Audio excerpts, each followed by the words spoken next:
Hi, loves. Welcome back to Not Overthinking It podcast. I'm Elizabeth, your host. And today we're talking about the mindset that will quickly change your life. Before we go into that, I want to give a couple updates on where I've been, what I've been doing. As you guys know, I'm a coach at the Glute Lab, so I've been coaching workout classes there, loving it. I picked up a couple more classes a week. So I'm now coaching 8 classes a week. No, I think 9. But I love it so much. I feel like I learn every single day something new. And honestly, that's literally, let me save that for this episode. Honestly, I feel like all of these updates are going to tie into the topic of today. So I might as well just save that as examples. So let's get into it. The mindset that will quickly make your life better, put you at ease, end your overthinking is that everything is an experiment. Use experimental thinking to remind yourself that nothing is permanent. You are not tied to any decision that you make. Obviously, decisions have consequences, of course, but overall, I think a lot of the decisions that make us question if we made the right decision, it doesn't matter. Not everything is black and white. It's not you made the right decision, you made the wrong decision. It's like, okay, whatever you decide, there's going to be a response, something's going to come of it, whether it's a success or it's a failure, it doesn't matter because you are going to learn something from it. Life is not about successes or failures, but about your response to those things. Let's go into that. Ultimately, you cannot determine whether or not you succeed at something or you fail because there can be, for example, there's this book I'm reading. There can be two exact companies, two exact solutions that the company offers, two exact moments in time when they both came to be. All the things are the same, level playing field, yet one company performs better than the other. One company has a little bit more luck. One company takes it to the moon. The other company goes bankrupt. You can only really put in the work, cultivate good habits, and hope that your work is going to pay off. But ultimately, you can't determine if you succeed or not. I mean, in a technical way, because in my mind, I feel like success happens when you learn something. Like, it doesn't matter if you fail because at the end of the day, you took something away, you gained more experience, and you can use that in the future. But, like, in the big scheme of things, you can't control if something succeeds for yourself or doesn't, and you can't take it out on yourself. Every failure, you can't beat yourself up about it. You can't be like, I should have done this better. I should have known this. You can't internalize that failure. You need to control your response to those things, both things. If somebody responds to success in a very negative way, where they just let that success get to their head and then they forget about where they started and the people that helped them along the way, then in my mind, that's a fail. So, whether or not you fail, whether or not you succeed, so much of it is out of your control. But what's in your control is your response. So, we are going about life like a curious scientist from now on. Everything we do, we're open minded, we create our hypothesis, and we test it. Whatever results in that, we let that guide us towards our next step. I thought I wanted to go to medical school. So, what did I do? I applied to San Diego State. I was a biology major. I got my degree in biology and started studying for the MCAT. And while I was in college, I joined a medical club and simultaneously I started Girl Gains in college partly because I really needed leadership experience so that I could talk about it in medical school. That's truthfully like one of the reasons that I started Girl Gains. But the reason that I wanted to start a club from scratch is because I wanted to like at least be genuine about my excitement about the club that I was leader of or president or whatever position I had. I wanted it to be enjoyable and exciting, right? So I was like, okay, none of these clubs are speaking to me. So I created the female weightlifting club because fitness was important to me. It still is. And I wanted to cultivate more female friendships in my life. So, anyways, I did that. thinking about medical school, then started studying for the MCAT. After that, I worked in dermatology for about 3 years, 3 or 4 years, at which point I decided, or I realized, I got feedback from the field. My energy was the feedback. Me feeling like I was literally having the soul sucked out of me was feedback. Some people might look at me and be like, wow, she failed. She thought she was going to be a doctor. She told everyone that she was going to be a doctor. Her parents sacrificed for her to go to school. You know what I mean? Like they could think that, and I could think that. However, this mindset that I have is just indestructible because I'm like, no, that was an experiment. And it's okay that I pivot. I got feedback. I felt my sadness at that job in that field, and I decided that I didn't want that for the rest of my life. So, why is that a fail? It's not. It was an experiment, and my results led me to now starting my own business, which was Girl Gains. Ironically enough, the club that I started with medical school in mind, I decided to pursue that as my career. And that feels so much better. I wouldn't change a thing about my journey. Like, I would not go back to school and do a different major because honestly, like, who knows where I would be and what I would have ended up doing. So, really just embrace your curiosity in every moment, wherever it wants to lead you to, it will, but you have to let it. Because if you're putting it off, if you're like in my situation, medical school, if your eyes are just tunnel vision to that and you ignore all the opportunities in your peripheral, then you might be denying your curiosities that will probably follow you for the rest of your life. Like that's honestly worst case scenario. You're literally gray and old and you're like, damn it, I wish that I had listened to the nagging voice in my head about how I want to be an artist or I want to make music, I want to do YouTube. And I never did it because I thought that I had to stick to one path, like the path that I decided when I was 18. It's crazy. Don't deny your desires and your interests. Don't give so much weight to the outcome because the outcome, honestly, what we're really chasing at the end of the day is the feeling of love, is the feeling of contentment and joy.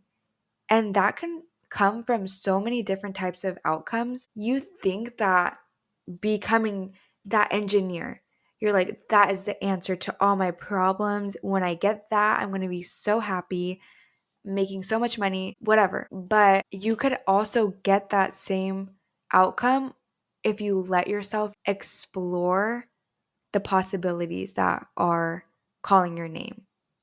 But obviously, like if you really feel like it's energizing and you love the path that you're on, then yes, do that. But don't be so closed off to other possibilities. And I know that could be really hard, like especially if your family puts a lot of pressure on you. At that point, it's about establishing that trust within yourself. Once I realized that it's my own experiment, my life is my experiment and not anybody else's, that gave me so much power. It like really lessened the opinions of other people because obviously like yes, my family, my extended family, they've told me not to start my business because they're probably just scared for me. Like they want me to be they want me to have a stable life. But people really just project the things that they've been told. They believe it to be true, and so they're trying to look out for you and protect you, but you don't need protecting. You just need to trust yourself and build that faith and know that every step you take is a step towards where you're meant to be.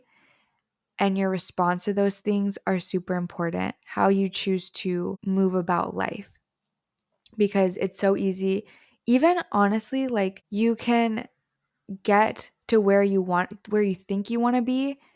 And then you're like, wait a minute, something's still missing because you're searching from a place of lack. But if you have that open minded curiosity, then you're allowing those experiences to come in. Another example, because I know a lot of you want to be content creators or have interest in that world, And I started off on TikTok. Originally, I was so closed-minded to TikTok. I feel like that's how a lot of people started off. But then I didn't deny my curiosity. I allowed myself to get on the app and just see what it was like. And then I found the good in it and I started making TikToks and I like grew on there. But now I'm at a phase in my life where I feel like, I don't know, for the longest time, I think I kind of like obsessed about the outcome of TikTok and needing to hit certain numbers. And it just stopped feeling fun. Obviously, like I still want to create TikToks. I think there's so many good things that come from the app. And my brand is where it's at right now because of TikTok. But like, I just needed to take a step back, pause, and like think about what it is that I actually want to do. And so, with that, my next experiment in life is doing YouTube. I've been just pouring more of my energy into long form videos because I want there to be longevity to what I'm saying. I want to add value, I want to be intentional. And so, long form right now, just I feel called to it. And I've thought about YouTube for like literally before TikTok was invented. So I know that I can't keep denying her. And I almost felt like TikTok was distracting me from the bigger calling that I had. So, anyways, that's my life experiment right now. And one of the things about YouTube is that it's literally a test. Even with thumbnails and SEO and titles, things like that, it's all a test to see what works and what doesn't, what things resonate with people and what things don't. And if I want to help people, then I really need to pay attention to the results and then literally make changes accordingly. So that's my current experiment right now. And I don't really have many, honestly, my only goals from it is just to build a super strong community on there and be able to have my words resonate with people and speak in a way that makes people feel good, inspires them to take control of their life, and remind them that they're their biggest investment. With that, I want to kind of segue into the second part of experimental thinking, and that is thinking of everything you encounter as a test. So, not only your decisions in life as a test, but the things that are presented to you. Everything is a test. So, for example, if somebody is tailing you and they're really testing your patience, but you told the universe, you told God that you want to be more patient, that is a test. That person was sent to you from the universe to test you and help you build that patience. I read in my book today, there's like a portion, a segment in your brain that you can train to become more present and more thoughtful. You can train that to be your default. So instead of like spacing out or just being reactive, that tends to be human nature, like our default. But you can train it so that instead of being reactive, your brain immediately goes into presence. That part of your brain gets bigger and stronger.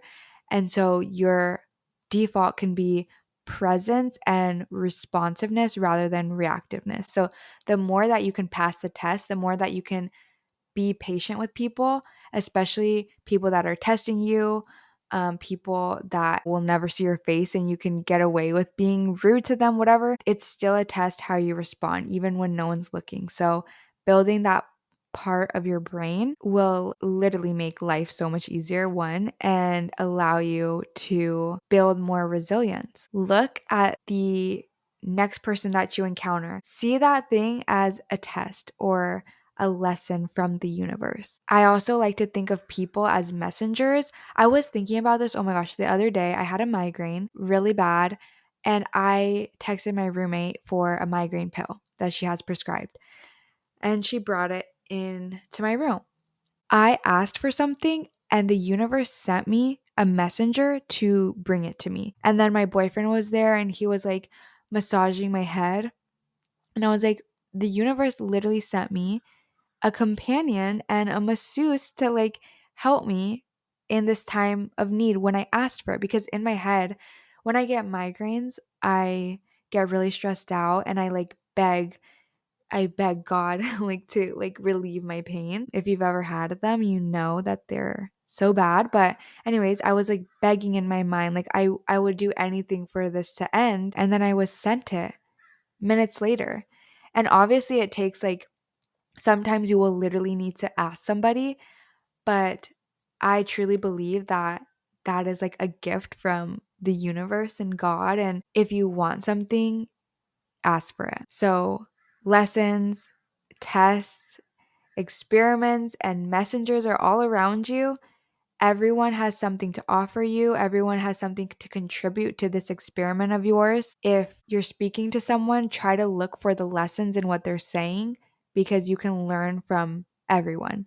And you can think of it, it might sound delusional, like this girl is crazy for thinking that the universe sent her a migraine pill, but like literally, even with DoorDash, if you're like, oh my gosh, I really am craving this, you order on DoorDash and it comes to you, that is a gift, okay?